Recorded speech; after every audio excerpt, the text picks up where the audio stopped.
Saudara-saudara, bacaan Injil akan dibacakan dari Lukas pasal 11 ayat yang pertama hingga ayat yang ke-13. Bagian ini pula yang nanti akan diuraikan dalam khotbah. Lukas pasal 11 ayat pertama hingga ayat yang ke-13. Pada suatu kali Yesus sedang berdoa di salah satu tempat. Ketika ia berhenti berdoa, berkatalah seorang dari murid-muridnya kepadanya, "Tuhan, ajarlah kami berdoa sama seperti yang diajarkan Yohanes kepada murid-muridnya." Jawab Yesus kepada mereka, "Apabila kamu berdoa, katakanlah, Bapa, dikuduskanlah namamu, datanglah kerajaanmu. Berikanlah kami setiap hari makanan kami yang secukupnya, dan ampunilah kami akan dosa kami, sebab kami pun mengampuni setiap orang yang bersalah kepada kami. Dan jangan bawa kami ke dalam pencobaan." Lalu katanya kepada mereka, "Jika seorang di antara kamu pada tengah malam pergi ke rumah seorang sahabatnya dan berkata kepadanya, 'Saudara, pinjamkanlah kepadaku 3 roti, sebab seorang sahabatku yang sedang berada dalam perjalanan singgah ke rumahku dan aku tidak mempunyai apa-apa untuk dihidangkan kepadanya.' Masakan ia yang di dalam rumah itu akan menjawab, 'Jangan mengganggu aku, pintu sudah tertutup, aku serta anak-anakku sudah tidur. Aku tidak dapat bangun dan memberikannya kepada saudara.' Aku berkata kepadamu, sekalipun ia tidak mau bangun dan memberikannya kepadanya karena orang itu adalah sahabatnya, namun karena sikapnya yang tidak malu itu, ia akan bangun juga dan memberikan kepadanya apa yang diperlukannya. Oleh karena itu aku berkata kepadamu, mintalah maka akan diberikan kepadamu, carilah maka kamu akan mendapat, ketoklah maka pintu akan dibukakan bagimu. Karena setiap orang yang meminta menerima, dan setiap orang yang mencari mendapat, dan setiap orang yang mengetok baginya pintu akan dibukakan. Bapa manakah di antara kamu jika anaknya meminta ikan daripadanya akan memberikan ular kepada anaknya itu ganti ikan? Atau jika ia meminta telur akan memberikan kepadanya kalajengking?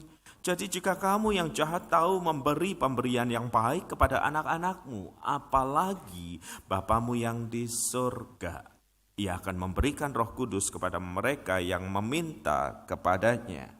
Berbahagialah mereka yang mendengarkan dan yang setia menjadi pelaku firman Tuhan."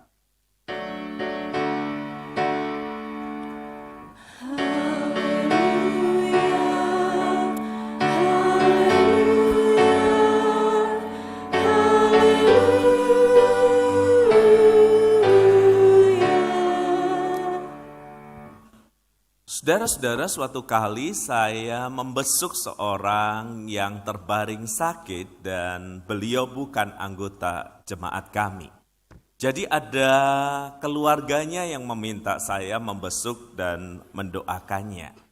Tentu bukan hal yang sulit, saudara-saudara. Sampai kemudian saya tiba di rumah sakit itu dan saya melihat dan mengenali ada beberapa rekan dari gereja yang lain, berikut pendetanya, berikut gembalanya yang sudah terlebih dulu ada di situ.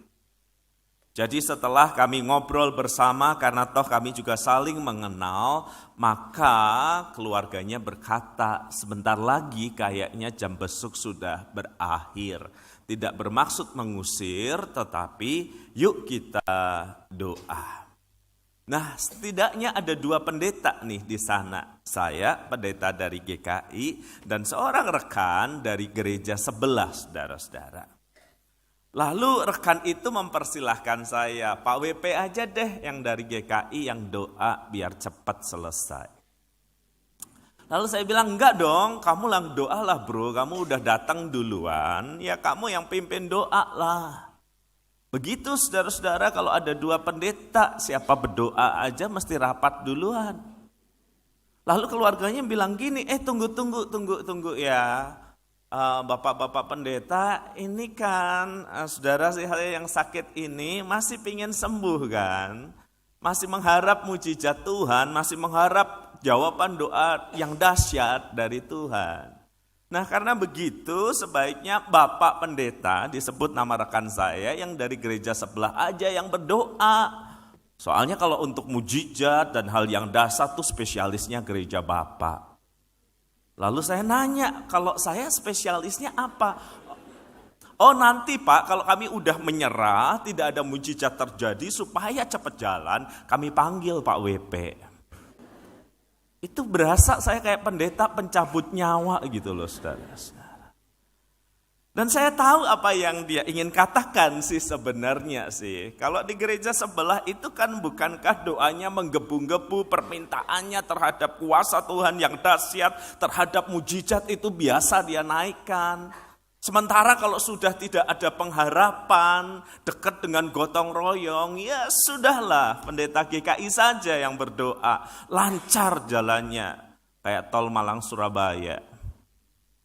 Saudara-saudara, orang itu selalu datang dalam doa dengan keinginan untuk mendapatkan jawaban sesuai dengan harapan kan. Ada pergumulan, ada kebutuhan yang dia ingin naikkan, dan pergumulan dan kebutuhan itu yang mendorongnya untuk berdoa, bukan? Ketika situasi hidup baik-baik saja, ketika suatu hidup nyaman-nyaman saja, kita tidak merasakan urgensi yang besar untuk berdoa. Semua sudah tersedia, semua aman, terkendali. Tetapi ketika ada pergumulan tertentu, sakit, penyakit, masalah, hutang, kesulitan yang ada, itu menimbulkan urgensi untuk berdoa. Ya, sebagai manusia kita berdoa karena ingin mendapatkan sesuatu. Dan itu enggak salah, saudara-saudara.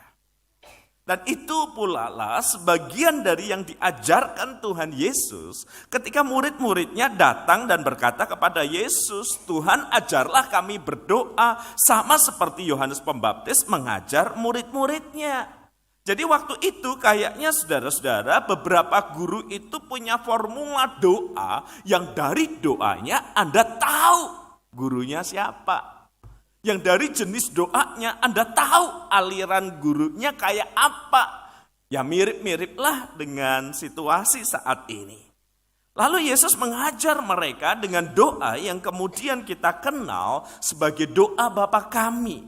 Dalam catatan Injil Lukas memang berbeda dengan Injil Matius, tetapi ada elemen yang sama di dalam permintaan. Pasal yang ke-11 ayat yang ke-3 berkata, berikanlah kepada kami setiap hari makanan secukupnya. Ya, manusia butuh makan bukan, manusia butuh makanan bukan. Dan kalau Anda datang ibadah pagi ini belum sarapan, udah kelihatan kok dari wajah Anda. Kurang bahagia, kayak saya. Dan kemudian yang kedua permohonannya adalah, dan ampunilah kami akan dosa kami. Sebab kami pun mengampuni setiap orang yang bersalah kepada kami. Ini kebutuhan manusia yang kedua, pengampunan. Karena rasa bersalah itu menggerogoti hidup kita, membuat kita tidak nyaman. Kalau kita merasa bersalah dan berdosa di hadapan Tuhan, kita ngerasa segan, ngerasa malas meminta sesuatu dari Tuhan. Dan kemudian kita juga meminta satu hal yang lain. Janganlah membawa kami ke dalam pencobaan. Ada kebutuhan untuk perlindungan di dalam ini. Jangan sampai segala sesuatu yang kurang baik terjadi dalam hidup saya. Jadi Tuhan Yesus mengajar kita bahwa it's okay untuk doa dengan segala kebutuhanmu. Kamu butuh makanan bukan? Mintalah kepada Bapa yang di surga. Kamu butuh pengampunan bukan? Supaya hidupmu sejahtera. Mintalah kepada Bapa yang di surga. Kamu butuh perlindungan bukan? Mintalah kepada Bapa yang di surga. Jadi Yesus sedang mengajar kepada kita, bawa semua kebutuhanmu itu, datang dan mintalah kepada Dia yang kita sebut sebagai Bapa yang di surga. Lewat berdoa kita diingatkan bahwa kehidupan itu tidak bersumber pada kekuatan kita. Kehidupan itu bersumber pada kasih, kemurahan, dan kebaikan dari Bapa yang di surga. Karena itu datanglah, bawalah kebutuhanmu, apa saja, kepada Dia sumber kehidupan. yaitu Bapa yang di surga. Dan kita berdoa karena Yesus menjadi pengantara kita.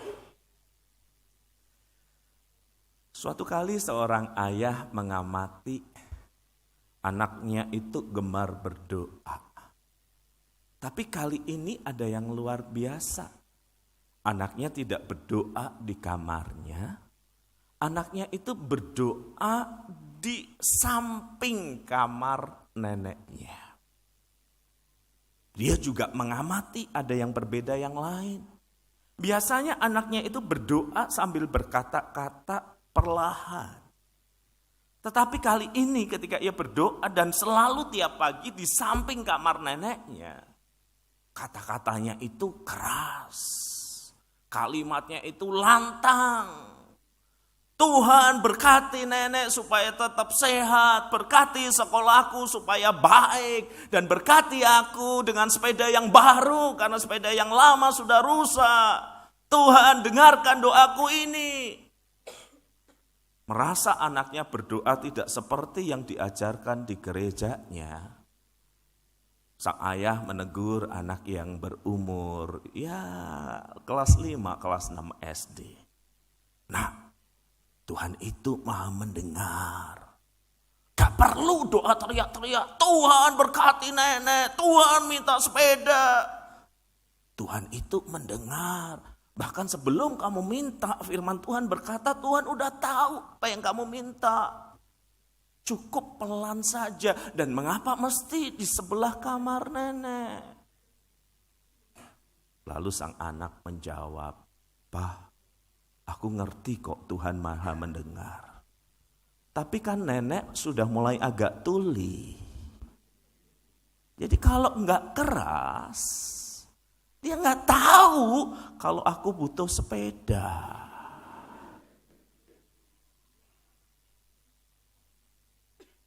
Oke ya, kita tertawa mendengar kisah ini ya. Tapi berapa kali Anda menaikkan doa Anda di Facebook? Berapa kali Anda menaikkan doa Anda di medsos? Berapa kali Anda menaikkan doa Anda sebenarnya adalah sebuah kode ke orang lain. Dan bukan permintaan kepada Dia sang pemilik kehidupan. Kenapa sih kita berdoa di media sosial? Ingin terlihat saleh, ingin memberi kode kepada seseorang, berharap Tuhan membaca setiap posting di media sosial, meminta kepada Mark Zuckerberg yang punya Facebook, kabulkanlah doa kami. Mari kita jujur saudara-saudara, kalau kita bisa menertawakan anak yang berdoa dengan suara keras, mintanya kepada Tuhan, tapi pengen orang lain dengar, ngasih kode. Bukankah semangat yang sama seringkali ada di dalam doa-doa kita di media sosial? Mengapa kita tidak percaya bahwa ketika kita berdoa pada sang pemilik kehidupan itu, Dia mendengarkan dan Dia bisa mengabulkan, dan Dia bisa menggerakkan siapa saja, tanpa harus kita yang menolongnya dalam tanda kutip dengan memberi kode kepada A, B, dan C. Sudahlah, sederhanakan saja hidup ini.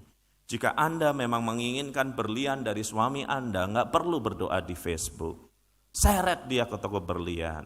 Jual nyawanya, ganti dengan berlian. Kalau Anda menginginkan pacar Anda lebih romantis, lebih perhatian, sudahlah nggak usah naikkan doa di Instagram Anda. Tuhan ubah hatinya supaya lebih lembut. Kepui aja sepuas Anda. Mari kita akui saudara-saudara, doa yang sebenarnya adalah bersumber dari kebutuhan itu, digerakkan oleh kebutuhan itu, mesti membawa kita pada satu-satunya sumber yang bisa memenuhi itu semua, yaitu Bapa yang di sorga. Bukankah Yesus mengajar kita kalau kita berdoa, masuklah ke kamarmu, jangan ada di tengah jalan, jangan ada di perempatan, mirip orang Farisi yang ingin memamerkan kesalehannya dalam berdoa. Ya, kita sekarang tidak ada di perempatan jalan karena bisa ditubruk di Malang ini. Tapi kita ada di setiap perempatan dan tikungan status di Facebook dan media sosial kita yang lain. Kita akan mendapatkan apa yang kita minta. Kalau kita menganggap doa adalah permohonan kepada Allah yang hidup, maka dari Allah yang hidup itulah Dia akan menjawabnya. Kalau kita melihat doa sebagai sarana untuk menunjukkan kita rohani, untuk memberi kode kepada orang lain lewat medsos kita, itulah juga yang akan kita dapatkan. Jika Anda sungguh-sungguh membutuhkan sesuatu, dan cuma Tuhan yang bisa melakukannya, tutuplah HP Anda sebelum Anda menutup mata,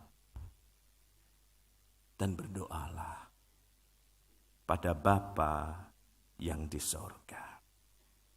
Dan Tuhan Yesus kemudian mengungkapkan pribadi seperti apakah Bapa yang di sorga yang kepadanya kita berdoa itu.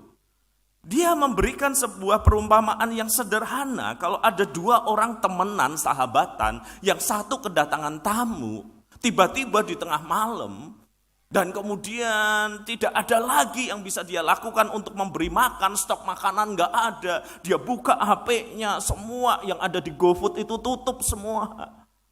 Maka dia mengetok pintu rumah temannya, kasih aku roti lah, 3 aja lah, aku kedatangan tamu, malu nih.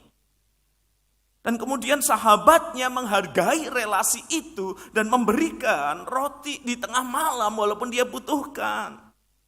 Yesus ingin mengajak kita untuk melihat Bapa yang di surga itu seperti sahabat yang kemudian melakukan segala sesuatu untuk sahabatnya. Murah hati, penuh kasih karunia. Dan Yesus kemudian menjelaskan lebih lanjut dengan kalimat, mintalah maka akan diberikan kepadamu, carilah maka kamu akan mendapat, ketoklah maka pintu akan dibukakan bagimu. Perhatikan 3 kata kerja berturut-turut ini, minta, cari, ketok. Seolah-olah Yesus ingin menegaskan jawaban itu udah pasti. Tapi kamu serius enggak dalam meminta? Kamu sungguh-sungguh melihat Dia sebagai sumber dari jawaban doamu enggak? Dan kemudian Yesus berkata di ayat yang ke-11, Bapa manakah di antara kamu yang anaknya minta ikan dan akan memberikan ular? Atau jika ia minta telur akan memberikannya kalajengking? Enggak ada. Bapa pasti memberikan yang terbaik. Dan tidak ada maksud jahat di dalamnya. Tapi pertanyaannya terbaik dalam perspektif siapa? Ya memang dia tidak akan memberikan ular kepada anaknya yang minta ikan. Gak akan memberikan kalajengking kepada anaknya yang minta telur. Tapi kita seringkali meminta ular dan kalajengking itu. Apa yang kita pandang baik dan bagus dalam perspektif Bapa di sorga yang maha tahu dan maha kasih, sebenarnya adalah ular dan kalajengking. Tengah malam nih, jam 12 nih, saya lagi buka notebook saya, mau kerja. Anak udah tidur, istri udah tidur, jemaat udah gak ada yang nge-WA. Wah, saat tenang, minum kopi, ngerjain sesuatu. Di bawah, waktu itu saya masih tinggal di lantai 2 dari pastori kami, ada keributan. Pintu diketek berulang kali dan ada 2 orang bercakap. Karena gak nyaman, maka saya turun, saya lihat udah ada 2 orang satpam dan seorang perempuan yang saya kenal. Lalu satpam itu berkata, Pak, dia bilang dia mau konsultasi ke Bapak malam ini. Kami bilang ini udah jam 12 malam, jangan buat ribut. Dia ngotot, Pak. Saya ingat perempuan itu, maka saya persilahkan masuk. Betul, Pak, dia jemaat kami, biarkan dia masuk. Jangan dibawa ke pos satpam. Yang dibawa ke pos satpam kalau dia tidak menjejakkan kakinya di tanah, silahkan dibawa. Maka masuklah saudara seorang perempuan muda itu dan berkata, Pak WP, kenapa Tuhan gak menjawab doa saya? Apa yang salah dari permohonan saya? Saya itu udah pacaran sama seseorang, Bapak juga kenal, orangnya juga baik, saya sudah minta mau menikah, kita udah bicara tentang pernikahan. Nih loh Pak WP baca sendiri nih. Lalu saya lihat HP-nya, si pria ini ngajak dia putus, saudara-saudara. Bayangin Anda udah persiapan untuk ke arah pernikahan, tiba-tiba kekasih Anda meminta putus. Bukan meminta, mendeklarasikan kalau putus. Ini pasti ada orang ketiga nih. Ya belum tentu ketiga, bisa keempat, kelima, keenam. Gimana Pak? Kenapa Tuhan gak mendengar doa saya? Lalu dia nangis. Memang semua laki-laki itu sama saja. Baru kenal 1-2 bilang sama saja. Beda ada laki-laki yang wajahnya perawatan, ada yang enggak. Ada yang tajir, ada yang enggak. Dan kemudian dia nanya, apa yang salah dari doa saya? Saya meminta yang baik bukan agar pernikahan kami dilancarkan. Lihat apa yang Tuhan kerjakan, pacar minta putus. Udah gak atik pacaran-pacaran meneh Pak. Jangan terlalu cepat emosi dan mengambil keputusan. Saya nggak ngerti Tuhan maunya apa.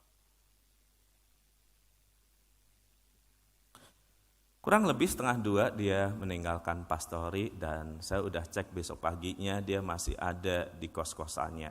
Berarti aman kan, dia nggak bunuh diri, nggak ngapa-ngapain. Dan saya hampir merupakan peristiwa itu, saudara-saudara, sebenarnya. Ketika kemudian kurang lebih 1,5 hampir 2 tahun di satu pagi, pintu luar pastor itu diketek orang dan saya lihat, loh ini yang malam-malam datang nih, masih hidup dia. Baiklah. Dan ketika saya bukakan pintu, saya tahu dia bawa roti di tangannya. Udah sebagai pendeta saya udah hafal kalau dia datang bawa roti kabar baik. Kalau dia datang bawa air mata, kabar buruk.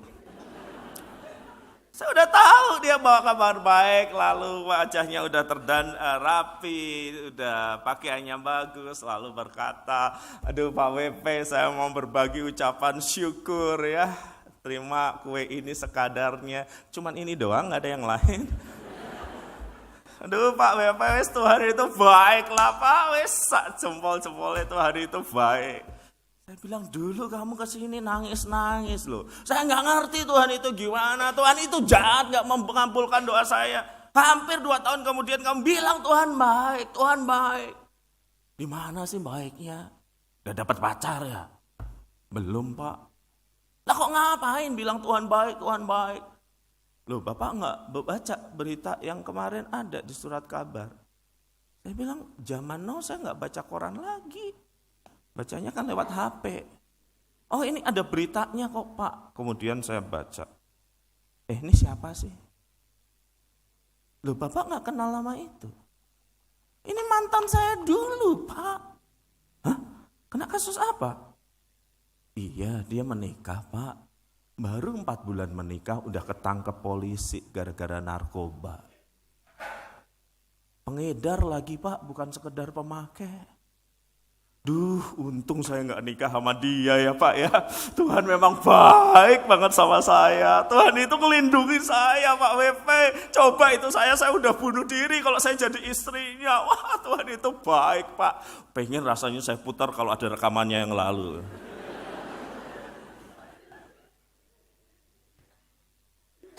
Tuhan Bapa di sorga tidak akan memberikan ular kepada anaknya yang meminta ikan. Tidak akan memberikan kalajengking kepada anaknya minta telur. Tapi kita kadangkala di dalam kecupetan berpikir kita, di dalam pendeknya perspektif kita, yang kita minta adalah ular dan kalajengking.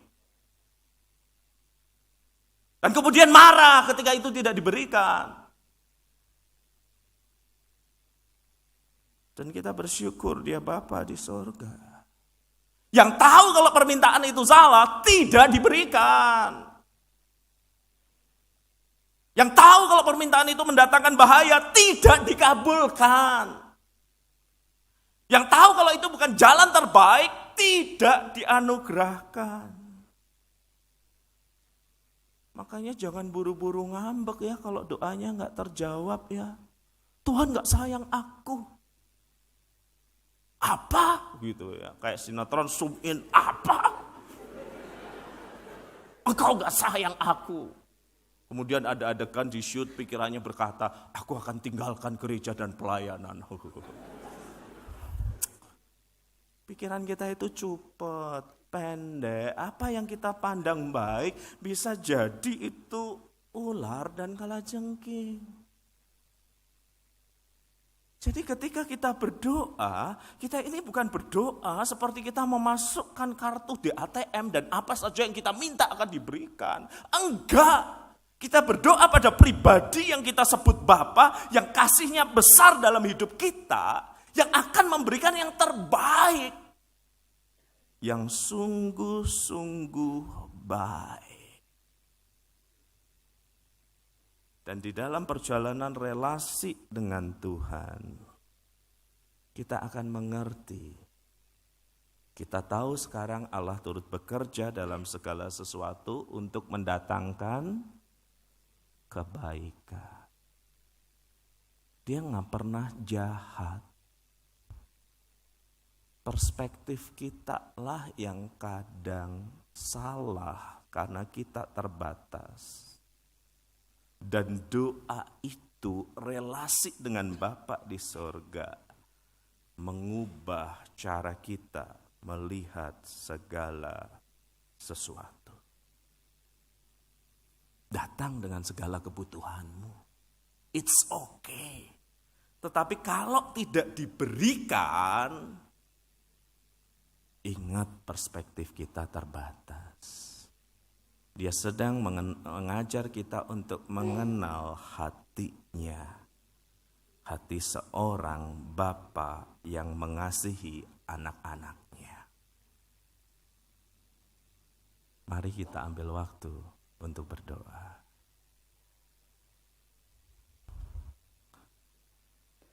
Saudara-saudara, mungkin ada permohonanmu yang sekian lama tidak Tuhan kabulkan dan kita berpikir dia jahat. Tidak, saudara-saudara. Dia Bapa di surga, tak pernah jahat kepada anak-anaknya. Bisa jadi kita salah meminta, bisa jadi apa yang kita minta baik, tapi Bapa tahu yang terbaik. Jadi jangan hanya marah, kecewa, tetapi percaya pada kasih Bapa di surga, bahwa Dia akan memberikan yang terbaik pada waktunya. Mari kita nyanyikan pujian ini, saudara-saudara, sebagai sebuah tekad dan janji kita dan penyerahan diri kita.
Doa yang lahir dari iman berkuasa menyelamatkan.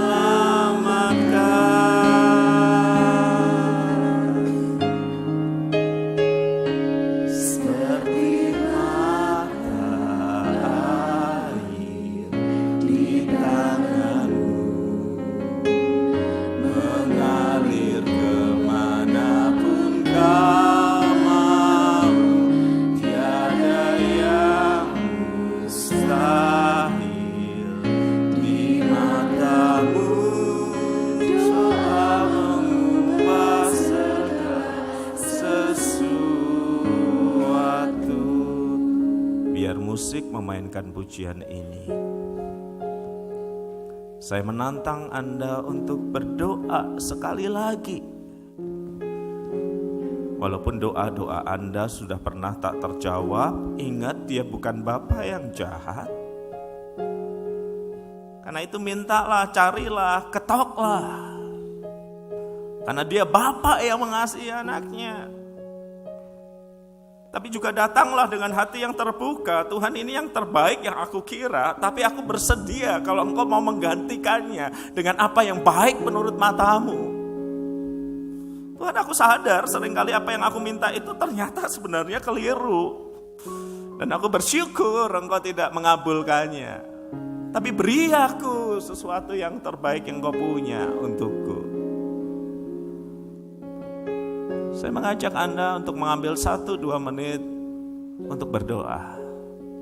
Untuk datang kepada Dia, Bapa di sorga yang mengasihi dan mencintai kita.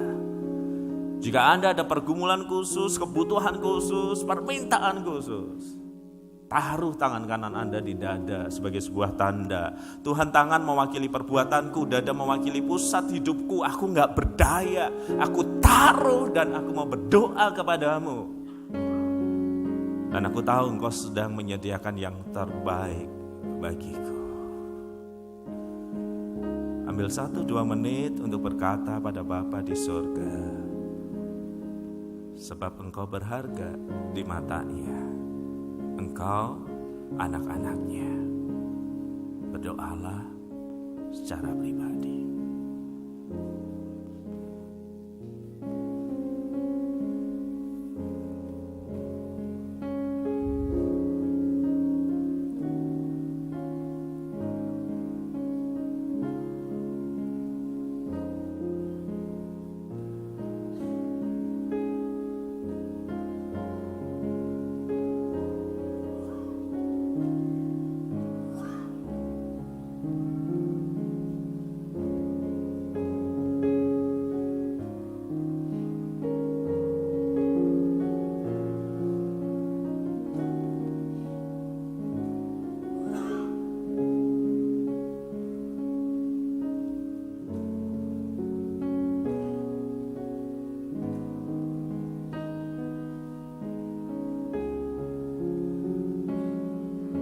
Tuhan, inilah kami.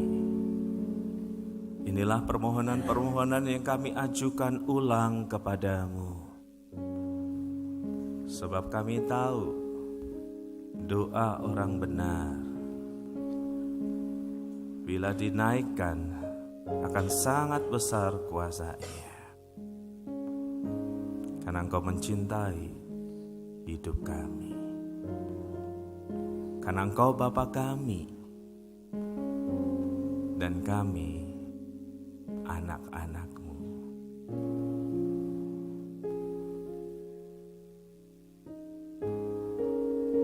Di dalam nama Kristus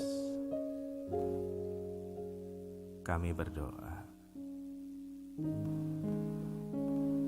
Amin.